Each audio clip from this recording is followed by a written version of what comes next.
Hello friends, welcome to my YouTube channel अभी study 95। दोस्तों, आज के क्लास में हम आपको वैद्युत द्विध्रुव के कारण उत्पन्न वैद्युत क्षेत्र की तीव्रता में आपको पढ़ा चुके हैं। पहली स्थिति जो आपकी थी वो थी अच्छी स्थिति अथवा अनुदैर्ध्य स्थिति में हम इलेक्ट्रिक फील्ड को कैसे फाइंड करते हैं उसके बारे में बताए थे। इस क्लास में हम आपको पढ़ाएंगे निरक्षीय अथवा अनुप्रस्थ स्थिति में वैद्युत क्षेत्र की तीव्रता हम कैसे फाइंड करेंगे, किसके कारण, वैद्युत द्विध्रुव के कारण। तो आइए इस वीडियो को स्टार्ट करते हैं। वीडियो बहुत छोटे होने वाली है, वीडियो बहुत शॉर्ट होगी। आप अंत तक देखिएगा, पूरा डेरिवेशन आपको अच्छे से समझ में आ जाएगा। आपकी एग्जाम के लिए डेरिवेशन बहुत इंपॉर्टेंट है। जो विद्यार्थी 12th यूपी बोर्ड की तैयारी कर रहे हैं, उनका फाइनल ईयर है, उनके लिए बहुत इंपॉर्टेंट है। तो आइए हम वीडियो स्टार्ट करते हैं। पहले हम आपको फिगर को समझा रहे हैं, उसके बाद इसका प्यारा सा डेरिवेशन करेंगे, आप उसे समझ लीजिएगा। कंपटीशन एग्जाम के लिए भी इम्पोर्टेंट है, क्योंकि डायरेक्ट रिजल्ट भी पूछ सकता है ऑब्जेक्टिव क्वेश्चंस में, तो उसे देखिएगा आप। तो देखिए, सबसे पहले आपके पास एक डाइपोल है और डाइपोल में एक सिरा ए है और दूसरा सिरा बी है। बहुत आराम से सिंपल कंसेप्ट से समझिए। एक पे चार्ज आपका प्लस क्यू है और दूसरे पे चार्ज माइनस क्यू है, और इन दोनों के बीच की दूरी कितनी है, देखिएगा 2l है। अब इस डाइपोल के मध्य बिंदु O से r दूरी यहाँ पर P बिंदु पर निरक्षीय स्थिति में या कह लीजिए अनुप्रस्थ स्थिति में, इसी P बिंदु पर हमको वैद्युत क्षेत्र की तीव्रता फाइंड करनी है। तो अब ध्यान से देखिएगा, यहाँ P बिंदु पर वैद्युत क्षेत्र की तीव्रता है। तो इस लाइन पे ध्यान से देखिए कि इस माइनस चार्ज के कारण इलेक्ट्रिक फील्ड इस साइड, तो मैंने E माइनस क्यू लिखा है, ध्यान से समझिएगा। और इस प्लस क्यू चार्ज के कारण इलेक्ट्रिक फील्ड ऊपर E प्लस क्यू, और इसका जो रिजल्टेंट होगा वो इस साइड होगा। अब देखिए, यहाँ पर ये थीटा एंगल है, तो ये भी क्या होगा, थीटा एंगल। तो एकांतर कोण से ये थीटा और ये थीटा, तो दोनों मिलकर कितना हो जाएगा, 2 थीटा। तो ये वाला एंगल कितने का होगा, 2 थीटा का होगा। अब यहाँ पर समझिए, यहाँ से ये 90 अंश है, कितना है, 90 अंश है। ये थीटा एंगल है, तो इनके सामने वाली ये जो लाइन होगी ये लंब होगी और ये आधार होगा और ये क्या होगा, कर्ण होगा। तो अब देखिए, यहाँ से इस चार्ज के लिए हमको एक दूरी चाहिए ना। आप कहेंगे सर बिल्कुल चाहिए। तो हम क्या करेंगे कि इस दूरी को कैसे फाइंड करेंगे। तो देखिए, कर्ण का स्क्वायर बराबर लंब का स्क्वायर प्लस आधार का स्क्वायर होता है। तो अंडर रूट इस लंब का स्क्वायर प्लस इस आधार का स्क्वायर कर दीजिए, तो under root L square plus R square. अब थोड़ा सा यहाँ पर ध्यान से देखिएगा, जो AP की लंबाई होगी वही लंबाई PB की होगी। तो जो ये लंबाई है वही लंबाई यहाँ पर है। तो आप कहेंगे सर बिल्कुल सही है। अब देखिए, हम आपको यहाँ पर पहले निकाल रहे हैं वैद्युत क्षेत्र की तीव्रता। किसके कारण निकालेंगे, तो माइनस के कारण निकालेंगे, इस चार्ज के कारण। तो इलेक्ट्रिक फील्ड माइनस चार्ज के कारण 1/4 पाई एप्सिलॉन नॉट, एक चार्ज ले लीजिए Q, और इसके बीच की दूरी, तो इलेक्ट्रिक फील्ड की दिशा इस तरफ है, तो P B का स्क्वायर, इक्वेशन नंबर फर्स्ट। इसका डायरेक्शन भी दिखा दीजिए, इस साइड होगा, तो PB का स्क्वायर इतना हो जाएगा। अब इक्वेशन नंबर फर्स्ट, अब प्लस Q चार्ज के कारण हम इलेक्ट्रिक फील्ड देखेंगे 1/4 पाई एप्सिलॉन नॉट। अब ये वाला चार्ज है ना, तो यहाँ से इलेक्ट्रिक फील्ड की दिशा इस साइड है, तो यहाँ पर ऐसे लिखेंगे एक चार्ज Q, और यहाँ से डायरेक्शन ऐसे बनेगा AP का स्क्वायर, इक्वेशन नंबर 2। AP का डायरेक्शन इधर दिखा दीजिए इलेक्ट्रिक फील्ड का। ये दोनों बात आप समझ गए हैं। तो अब हमको परिणामी इलेक्ट्रिक फील्ड निकालना है। और परिणामी इलेक्ट्रिक फील्ड कैसे निकलेगा, आप ध्यान से समझिएगा। एक छोटा सा कंसेप्ट बताएंगे तो आपके डेरिवेशन के 4 से 5 लाइन कम हो जाएंगे और बहुत कम समय में आप डेरिवेशन को सॉल्व कर लेंगे।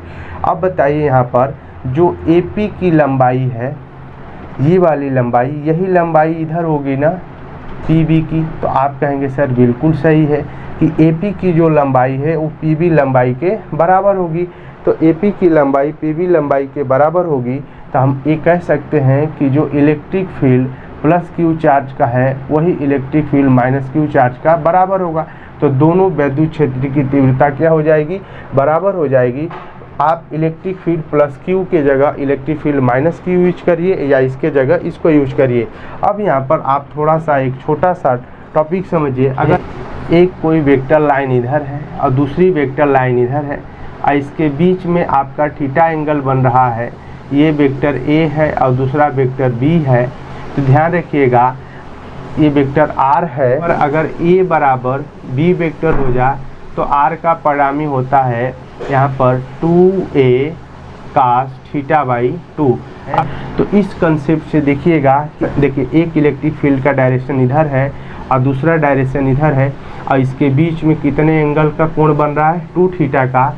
तो हम इलेक्ट्रिक फील्ड सीधे E बराबर उस फार्मूले से 2a की जगह, चाहे आप इस वाले भुजा को लीजिए या इस वाले भुजा को, तो इसमें से लिखेंगे 2 + q, और cos थीटा की जगह आपका है 2 थीटा बटे 2।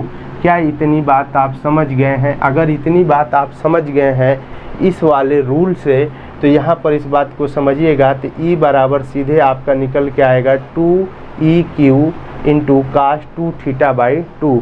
अगर आप इतनी बात समझ गए हैं तो बताइए हम आगे बढ़ें।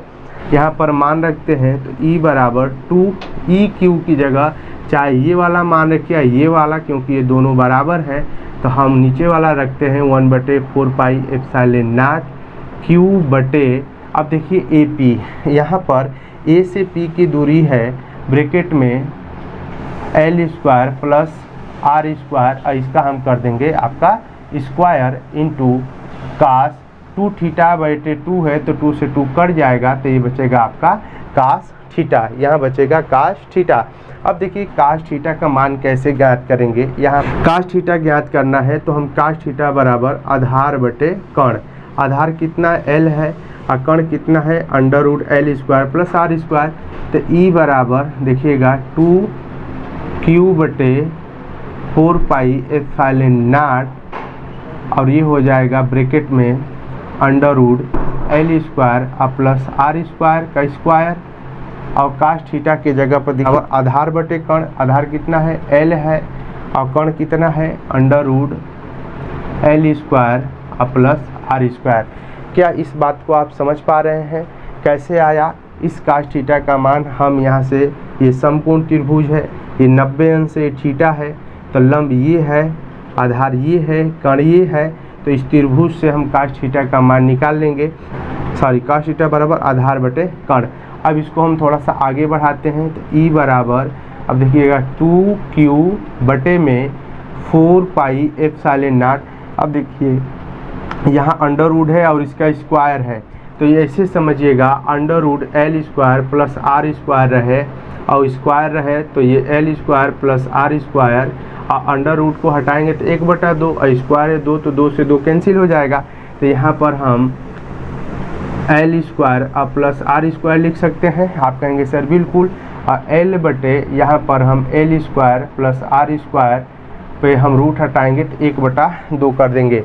अगर आप इतनी बात समझ गए हैं तो आगे इसको बढ़ाते हैं। E बराबर 2qL ऊपर और 4 पाई एप्सिलॉन नॉट। अब देखिए यहाँ पर ये है L square plus R square, और आगे है ब्रैकेट में L square plus R square का 1/2, दोनों समान है तो इसकी घात जुड़ जाएगी, तो इस पर 1 घात और उस पर 1/2, तो 1 प्लस 1/2 क्या हो जाएगा 3/2, तो L square plus R square पर घात कितनी हो जाएगी 3/2। अब इसको हम यहाँ पर नोट कर रहे हैं। E बराबर 2qL बटे 4 pi epsilon not L square plus R square पे घात 3/2। अब हम जानते हैं चूँकि P बराबर जो इलेक्ट्रिक डायपोल मोमेंट होता है 2qL होता है, तो 2qL की जगह हम P रख दें, तो E बराबर, अब देखिए इसको ऐसे लिखेंगे 1/4 पाई एप्सिलॉन नॉट, और यहाँ पर हो जाएगा P और बटे में L square plus R square पे घात 3/2। लेकिन यहाँ पर हम ऐसे करेंगे, का मान L का मान यह बहुत छोटा है किससे, R से, तो यहाँ पर L का मान कितना हो जाएगा 0। आप कहेंगे सर L का मान 0 हो जाएगा, तो E बराबर 1/4 पाई एप्सिलॉन नॉट P बटे, जब L का मान 0 हो जाएगा तो R स्क्वायर है, तो R स्क्वायर पे घात 3/2 होगा। इसका मान 0 कर दिए क्योंकि यह R से बहुत छोटा है, तो E बराबर 1/4 पाई एप्सिलॉन नॉट P बटे आर स्क्वायर है, गुणा कर देंगे 3/2, तो 2 से 2 कैंसिल हो जाएगा, तो ये हो जाएगा आर पे घात क्यू। तो ई बराबर फाइनल रिजल्ट मिला आपको 4πε0 P/r/Q। तो ये था आपका निरक्षी अथवा अनुप्रस्थ स्थिति में इलेक्ट्रिक डाइपोल मोमेंट में वैद्युत क्षेत्र की तीव्रता E बराबर 1/4πε0 P/r/Q मात्रक होगा न्यूटन प्रति कूलाम। तो ये डेरिवेशन वेरी इंपॉर्टेंट है। आप किसी भी बुक में देखेंगे तो ये डेरिवेशन बहुत लंबा है। आप अगर यहाँ पर इस बात को समझ गए हैं, फिर से समझिएगा कि ये वाला जो आपका आया है कहाँ से।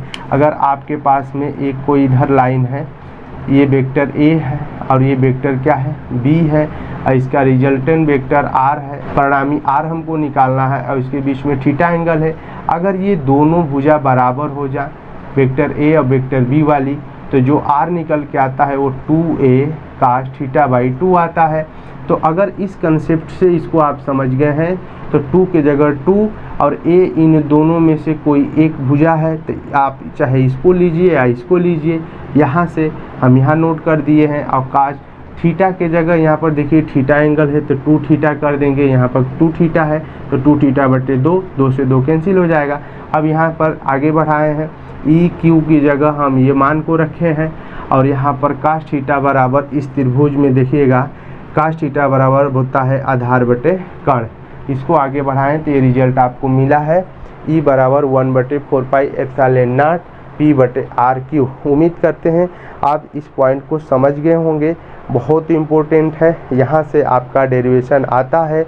इस डेरिवेशन को आप नोट कर लीजिए, अपने नोटबुक में नोट कर लीजिएगा, आपके बोर्ड एग्जाम के लिए बहुत इम्पोर्टेंट है। और ऑब्जेक्टिव क्वेश्चंस यहाँ से बन सकता है। सीधे आपको पूछेगा कि निरक्षीय अथवा अनुप्रस्थ स्थिति में आप बताइएगा कि इलेक्ट्रिक फील्ड क्या होता है। डाइपोल मोमेंट जब दिया हो तो 1/4πε0 P/r/Q मात्रक न्यूटन प्रति कूलाम। तो चैनल से ज़्यादा जुड़िए। तो जल्दी मिलते हैं अगले क्लास में। तब तक के लिए जय हिंद, जय भारत, धन्यवाद।